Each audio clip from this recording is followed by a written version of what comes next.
За, сайн бацгаана уу? За, өнөөдөр ирээдүйд таны үерхэх хүн ямар хүн байх вэ гэдгийг харъя гэж бодож байна.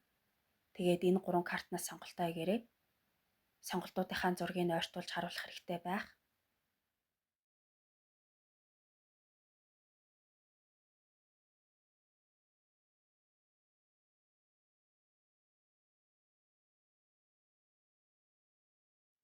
За, эхний картыг сонгосон таны ирээдүйд үерхэх хүн ямар хүн байх вэ гэдгийг харцгаая.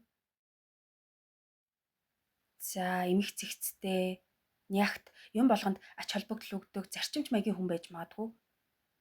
Заримдаа юм болгоноос өө хайх гэж хүмжлэх гэдэг байж болох юм. Дотгошоогоо зантай, өөрийнхөө хийж бүтээсэн өөртөө байгаа юмдаа сэтгэл хангалуун байдаг бах. Баг зэрэг хэвэнд баригдах гэдэг байж ч магадгүй юм байна. Аль нь зөв буруу вэ, үнэн үү, худлаа юу гэдгийг олж тунгаадаг гэмээр юм уу? Тиймэрхүү зүйлийн талаар их боддог байж магадгүй. Юмсын учир шалтгааныг тайлбарладаг. Энэ ийм учиртай байхгүй юу? Ийм учраас ингэдэг тэгдэг гэж тайлбарлаж ярихтаа сайн юм шиг байна. Бас шударга байх ёстой, худлаа юм байх ёсгүй гэж боддог бах. Өндөр ёс зүйтэй хүн гэж хэлмээр юм шиг санагдаж байна.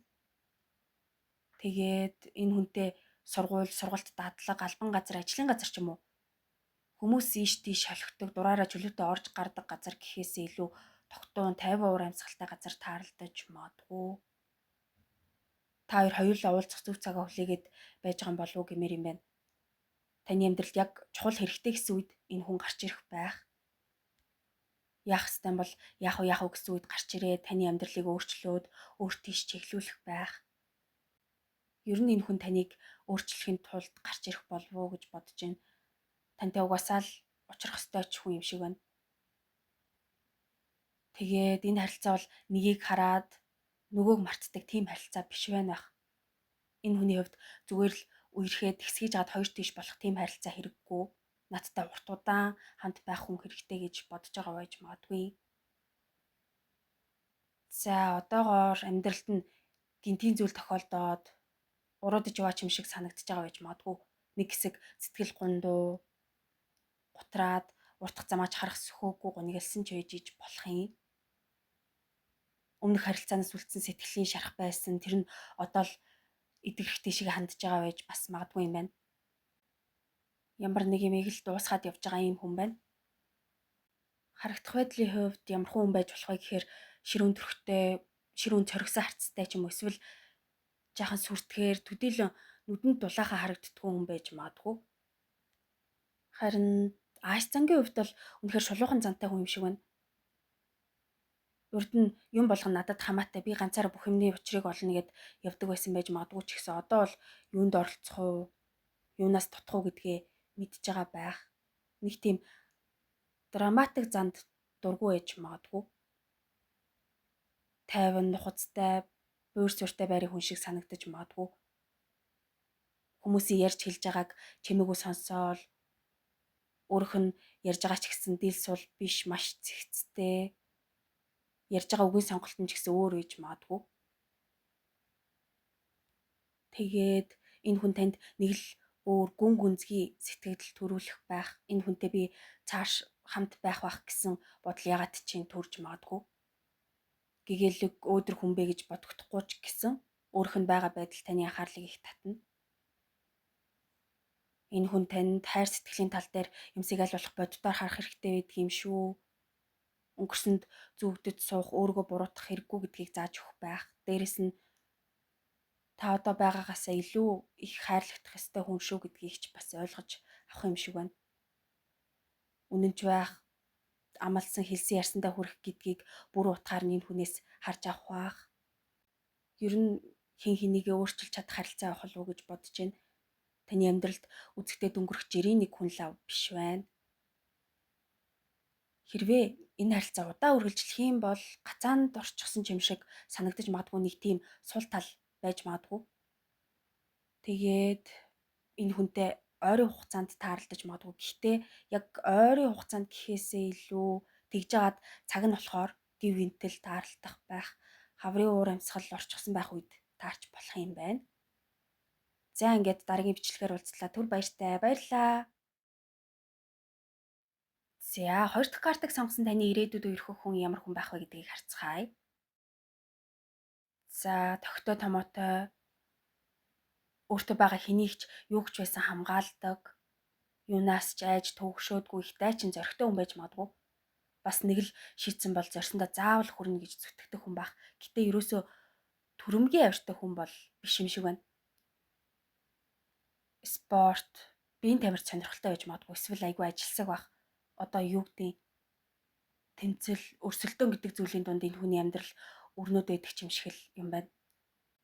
Өөрийнхөө үзэл бодол, үнэт зүйлстэй их үнэнч хүн байж бас магадгүй. Өөртөө байгаа зүйлсээ их нэмдгэнж сэтгэлдээ хадгалдаг байх. Бас өөрт нь утга учиртай, үн цэнтэй гэж боддог ямар нэг юмыг хадгалдаг, эсвэл дандаа авч явдаг байж магадгүй. Тэр нь эд зүйл ч юм уу тиймэрхүү юм байж болно. Ер нь үн цэнтэй гэж бодсон зүйлээ хизээч гээхэргүй тийм үнэнж сэтгэлтэй хүн юм шиг байна. Тантай адилхан үнэт зүйлтэй, үзэл бодолтой хүн байж бас магадгүй. Та хоёрын ертөнцийг харах өнцөг сонирхол ижил байж болох юм. Тэгээд хөөх энэ хүн надтай яасаа адилхан юм бэ гэж бодогдоод ойлголцоход ч амар байх бах. Ягаад ч эртнээс энэ хүнийг таньдаг юм шиг уулзах юм бол өөрөө өөр нэг хөлбөртөө уулзж байгаа юм шиг санагдаж магадгүй. Та нэг тал нь, тэр хүн нөгөө тал нь тэгээд нийлээд нэгэн цул юм шиг байх бах.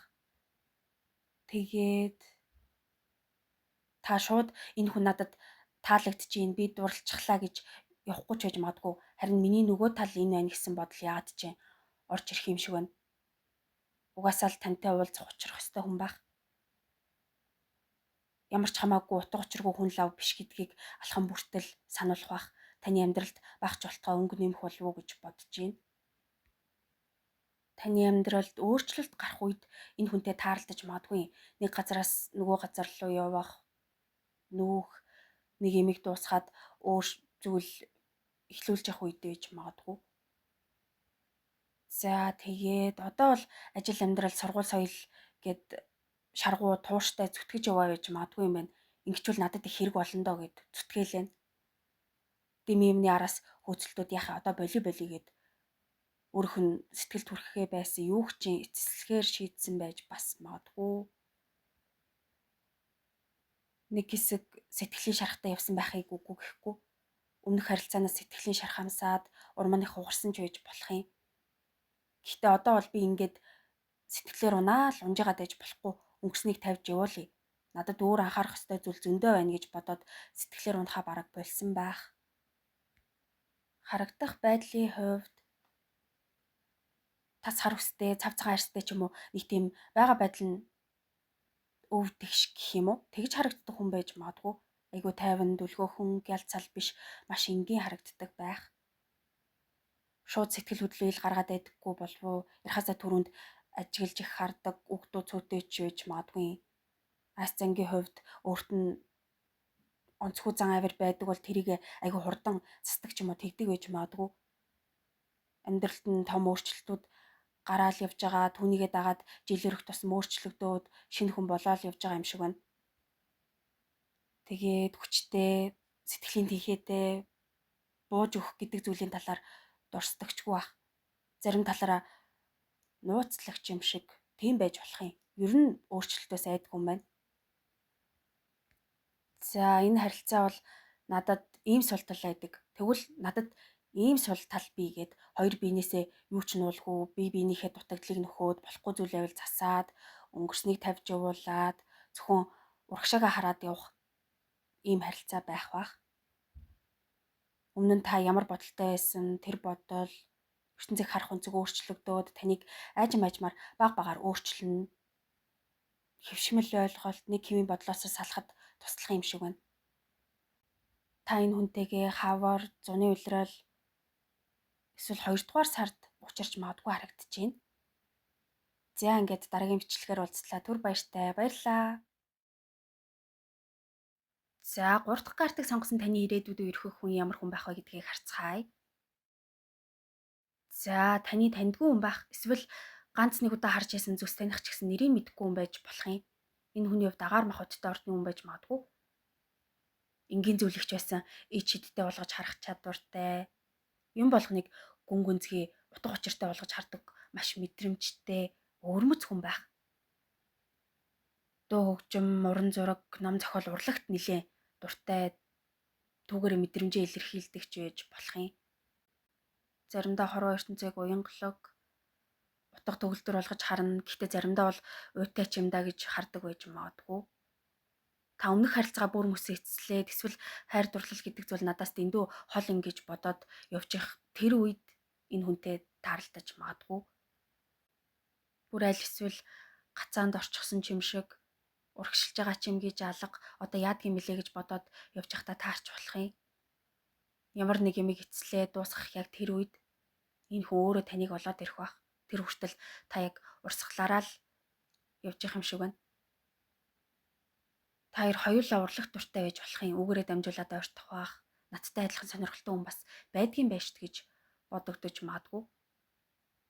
Тэгээд таны сэтгэлд нэг тийм оч хаях шиг л болно. Энэ хүн танд би чи ийм хүн юм байна гэдгийг олж мэдэхэд туслана. Хайр дурлалын тал дээр хийх хоосон юм давтаа тайлгүйгээр юун жинхэнэ, юунд биелэгдэж болохоор байна гэдэг бодит байдлыг олж харахад ч бас туслах бах. Ер нь хайр дурлалч гэлтгүй бүх юмыг эн чинь үний хэрэгтэй ийм юм байна гэдэг ойлголттой болоход туслана. Бас өөргөө хүчлэх хэрэггүй. Дургүй байсан ч дуртай юм шиг дүр хэсгэж явах ямар ч хэрэггүй. Шууд чулуухан илэн далангүй өөрөөр байх хэрэгтэй гэдгийг зааж өгөх бах. Энэ хүний одоогийн байдлыг харвал амьдралынх нэг бүлэг өндөрлөөд шинэ бүлэг эхлээд явж байгаа байж болох юм. Сургуулаа төгссөн, өөр тийшээ явсан, удаан хугацаанд үргэлжилсэн харилцаагаа дуусгасан, эсвэл илүү уур суурьтай болж эхэлж иж магадгүй. Сэтгэл санаа нь эсвэл ахуй амьдрал нь арай хараахан тогтож тэнцвэрээ олж амжаагүй баг зэрэг савлгаатай байгаа байх. Хуучнаасаач яг бүр мөсөн салаагүй юу болов уу гэмээр юм байна. За харагдах байдал нь ямархуу хүн байж болох вэ гэхээр нэлийн онцгой харагддаг хүн байх бах. Нүд нь гялтсан, гой хоолойтой, өндөр нуруутай, туранхай, гуалаг, их царайлаг, наснаасаа залуухан харагддаг ч юм уу. Тийм хүн байж магадгүй. Уг нь энгийн хэрнээ хүний анхаарал их татдаг бах. Зүгээр байгаа байдалд нь л та татагдана. Зан ааш нь эхэндээ маш их ажигласан, зай авсан, яжилсан өнгө аястай байж магадгүй. Ямар ч сэтгэл хөдлөл харагдахгүй ч байж болно. Яг ямар зантай хүн гэдг нь ч мэддэхгүй бах. Өмнөх харилцаанаас авсан сэтгэлийн шархнаасаа болоод тэгжиж магадгүй. Хүмүүстэй хитрхи дотносвол амархан сэтгэлийн шарх хамсах гэдэг болохоор хүүтэй хөндөй юм шиг байдаг бах. Гэхдээ уг хүн нь халамжтай, зөөлөн сэтгэлтэй юм байна. Хүмүүсийн хэлж ярьж чаддгүй үннийг шууд хэлждэг. Гэхдээ тэглээгээд хамаа намаагүй олон юм яриад хүмүүсийн дургу хүргээд байдгүй. Яг голыг нь олоод ганц нэг үг хэлчихдэг хүн байх. Бас энэ хүн ярихаасаа илүү таныг сайн сонсох бах. Зүгээр таны ярьсныг за гэд сонсоод өнгөрөх биш. Ойлгохыг хичээх юм шиг байна. Та хоёр юуны чинь тухай яриад эхлвэл хэдэн цаг чамаагүй тасралтгүй ярилцаад сууж магадгүй тийм байна бах. Энэ хүний дэргэд байхад их дулаахан, тухтай санагдаж магадгүй. Энэ харилцаа дүрлэлтсэн гэхээс илүү доктортой нэг тийм ярихтай би чигээд байхгүй айгүй тайван эвтэй найртай байх болов уу гэж бодож байна. Гэхдээ бүр тэр чигтээ гэгээлэг байхгүй нь тодорхой мэдээч дутагдaltaй тал байж таарна. Тэрийг хараад танд жаахан сонирч ихүү тиймхүү санагдчих болох юм. За хугацааны хувьд намрын улирал дуусчих үед өвлийн улирал эхлэх үе 11, 12, 1-р сард энэ хүнтэй учирч уулзаж магадгүй. За ингээд дараагийн бичлэгээр уулзлаа. Түр баяртай. Баярлалаа.